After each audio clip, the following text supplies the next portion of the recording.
Many might look at the Ohio River, see its various shades of brown and green, and think, there's no way that water is clean or safe. Peter Goodman, Director of Water Quality and Treatment at the Louisville Water Company, says it isn't that simple. The brownness you see in the water isn't necessarily a really strong indicator of how dirty it is. While true that the Ohio River is dirty with countless sources of agriculture, metropolitan, and commercial runoff, it nevertheless is where Louisvillians and neighboring Kentucky counties get its drinking water. Treatment is done in 5 main stages. It starts at the intake location where larger debris and marine life is screened out.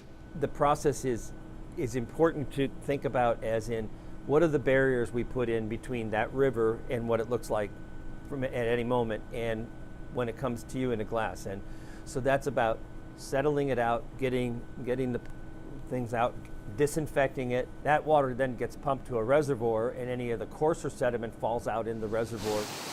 Coagulants are then added into the 100 million gallon reservoir to bind with very fine particles still floating in the water to further filter it. Disinfecting is the next step.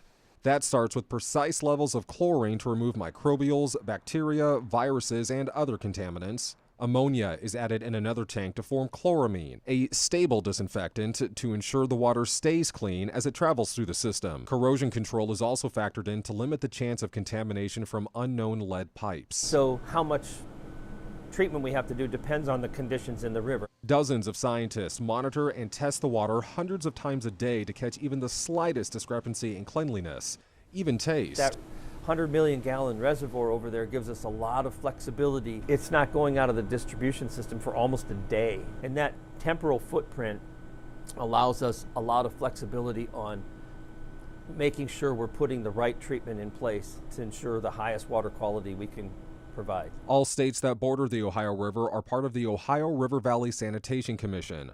The member states are in frequent communication with each other for an early warning system of any potentially hazardous spills so preparations can be made for testing and treatment. It's a process so extensive that multiple other cities in the United States ask Louisville how they do it and what can be done to improve their own water network. The careful work to turn cloudy, opaque water into something clear and clean is something the Louisville Water Company takes special pride in. Reporting in Louisville with photojournalist Alyssa Newton, Alden German, WHAS 11 on your side.